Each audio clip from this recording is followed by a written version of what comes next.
সিউড়ির একটি বেসরকারি নার্সিংহোমে ভুল চিকিৎসার অভিযোগে উত্তেজনা ছড়ালো। অভিযোগ উঠেছে ভুল চিকিৎসার জেরে এক রোগীর মৃত্যু হয়েছে। ঘটনাটি ঘটে সিউড়ির এক নার্সিংহোমে। সূত্রে খবর, দিন সাতেক আগে নিফিজুল খান নামে এক ব্যক্তি হাঁটু ভেঙে চিকিৎসার জন্য ভর্তি হন ওই নার্সিংহোমে। তার হাঁটুতে অপারেশনও করা হয়। তবে অভিযোগ, অপারেশনের পর থেকে আজ সকালে তার মলমূত্র বন্ধ হয়ে যায়। পরিস্থিতির অবনতি হতে থাকে এবং শেষ পর্যন্ত তার মৃত্যু ঘটে। এই খবর পাওয়া মাত্রই রোগীর আত্মীয় স্বজনরা ক্ষোভে ফেটে পড়ে। তারা নার্সিংহোমের বিরুদ্ধে অভিযোগ তোলেন এবং বিক্ষোভ প্রদর্শন করেন। পরিস্থিতি সামাল দিতে ঘটনাস্থলে পৌঁছায় সিউড়ি থানার পুলিশ। তবে এলাকায় এখনও উত্তেজনা বজায় রয়েছে। রোগীর পরিবার যথাযথ তদন্ত এবং ন্যায় বিচারের দাবি জানিয়েছেন। হাসপাতাল কর্তৃপক্ষের পক্ষ থেকে এই বিষয়ে এখনও কোনো প্রতিক্রিয়া পাওয়া যায়নি। Bureau report, news prime Times.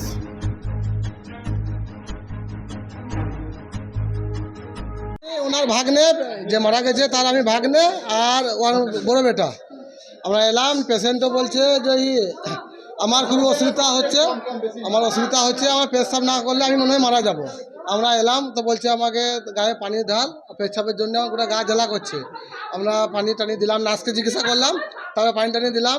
দিয়ে বলছে, আমরা নার্সকে বললাম যে পেশাব পায়খানা যে হচ্ছে না, তো ওনার তো কোনো ট্রিটমেন্ট করুন। বলছে বেশ দেখছি করে ওনাকে আমাদেরকে রেখে দিলে। তখন বলছি পেশেন্ট কিন্তু কাটা করছে, তাহলে যদি না ট্রিটমেন্ট হবে তো আমাদের ট্রান্সফার লিখে দেন, আমরা বর্ধমান নিয়ে যাবো। তো বলছে না দিকে দারবান ডেকে এনে বাই করো, বাড়ির লোক জাম করে চলবে না, বস এই বলে আমার দিকে বাই করে দিলেন। যেমন ঘটেছি শুনছি পেশেন্টও মারা গেল। চিকিৎসা গাফিলাতি একদম 100%।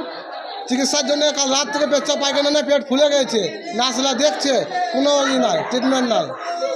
পেশেন্টও কাটা করছে, যা তা গায়ে পড়ে বলছে যে পেশেন্ট এমন কাটা করছে যে আমার গায়ে পানি দাও, আমি থাকতে পারছি না। বলছি অপারেশনটা কি কার্ডে হয়েছিল? স্বাস্থ্যসাথী কার্ডে? অপারেশন স্বাস্থ্যসাথী কার্ডে হয়েছে।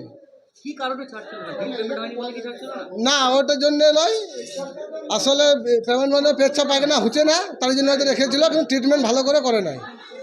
আপনারা কি চাইছেন? আমরা চাইছি তার ব্যবস্থা হোক কোনোভাবে। কি নাম যে মারা গেছে? তার নাম নেফেজুল খান।